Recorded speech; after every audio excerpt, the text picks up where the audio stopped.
রাজাকারের বাচ্চা, হেফাজতের বাচ্চা, এদেরকে ভারত বিরোধীদের সোজা করতে গতকাল বাংলাদেশ থেকে বলা হয়েছে ওরা কি চট্টগ্রাম নিয়ে নেবে।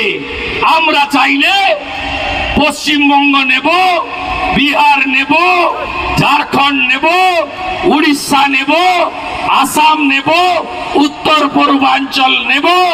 আর আমরা ওই জিহাদিদের বলি তাকিয়ে দেখ উপরের দিকে, এটা আমরা করব, এটা আমরা করব। অখণ্ড ভারত কি, অখণ্ড ভারত কি, অখণ্ড ভারত কি, অখণ্ড ভারত কি। 40টা শব্দ দাঁড়াব আছে ভারতের, দুটো যদি ঘুরিয়ে দেয় না পালানোর রাস্তা পাবে না। হবে 71-এ আমার জ্ঞান পড়েনি, জন্ম হয়েছিল, ইতিহাস পড়েছি, অতীত পড়েছি।